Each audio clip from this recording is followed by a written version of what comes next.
تو آج ہم بات کریں گے ناصر عباس نیر کے ایک بہت ہی دلچسپ مضمون پر، جس کا عنوان ہے لفظ کی سیاست۔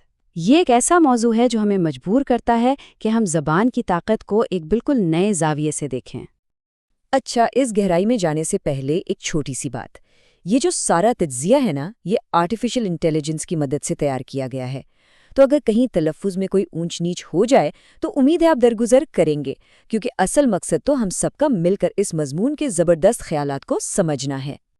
تو چلیں شروعات کرتے ہیں ایک ایسے مشہور اور سچ کہوں تو چونکا دینے والے ادبی جملے سے جو ہماری آج کی پوری بحث کا مرکز ہے۔ سمجھیں، یہ ایک معمہ ہے اور آج ہم اس کی گتھیاں سلجھانے کی کوشش کریں گے۔ ذرا سوچئے تو، صرف ایک جملہ اور اس کی گونج 100 سال سے زیادہ عرصے تک ادب سے لے کر فلموں تک سنائی دیتی رہی۔ یہ کوئی معمولی بات نہیں ہے، یہ تو ایک ایسی میراث ہے جو وقت اور سرحدوں کی قید سے بالکل آزاد ہے۔ جب اس عنوان کا اردو میں ترجمہ ہوا تو اس میں ایک لفظ ایسا تھا جو فوراً ہماری توجہ کھینچ لیتا ہے، اور وہ لفظ ہے وحشی۔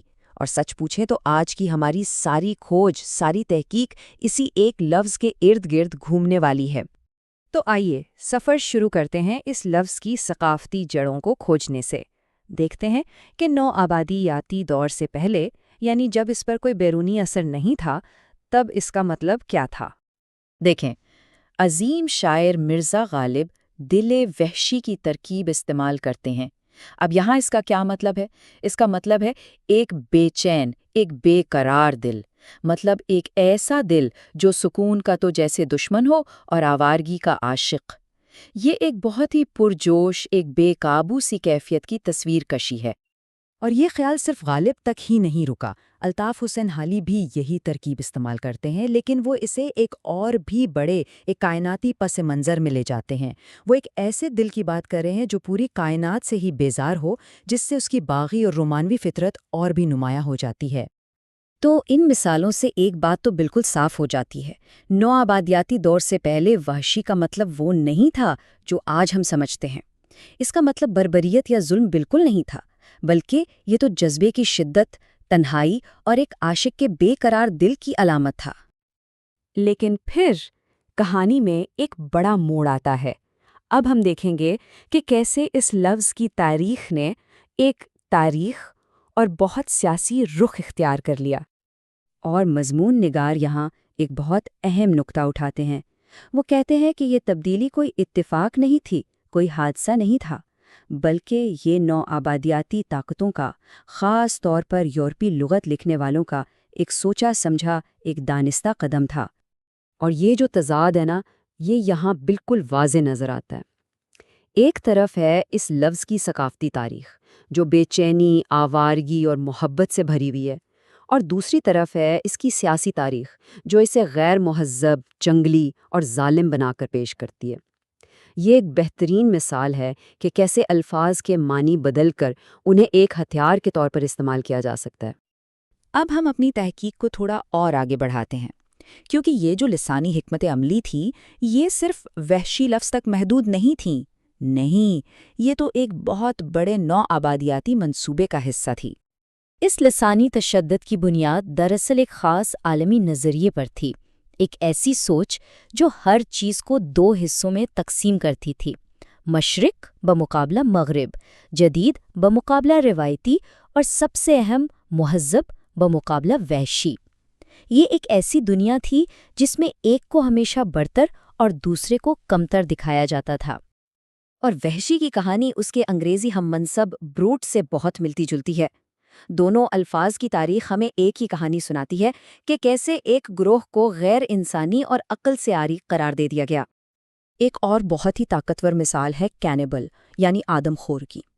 سوچیں، ایک پورے قبیلے کا نام ہی بربریت کی عالمگیر علامت بنا دیا گیا۔ اس سے اندازہ ہوتا ہے کہ یہ نام رکھنے کا عمل کتنا طاقتور اور کتنا خطرناک ہو سکتا ہے۔ تو یہاں اصل بات سمجھنے والی یہ ہے کہ نو آبادیاتی دور میں یہ جو نام رکھے جا رہے تھے، یہ صرف پہچان کے لیے نہیں تھے، یہ بامقصد تھی، یہ مداخلت تھی، اور ان کا مقصد لوگوں کی حیثیت متعین کرنا تھا، انہیں الگ تھلگ کرنا، انہیں پسماندہ کرنا اور ان پر ایک داغ لگانا تھا۔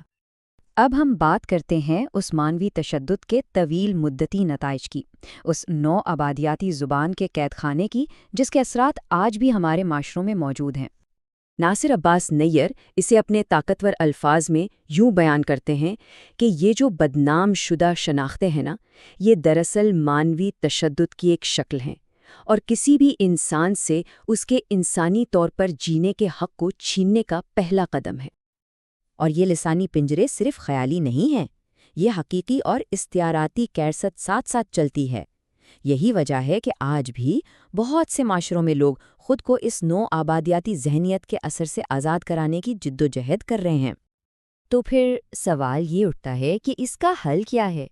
اپنے آخری حصے میں ہم اسی پر بات کریں گے، مزاحمت پر اور اپنے بیانیے کو دوبارہ اپنے ہاتھ میں لینے کے عمل پر۔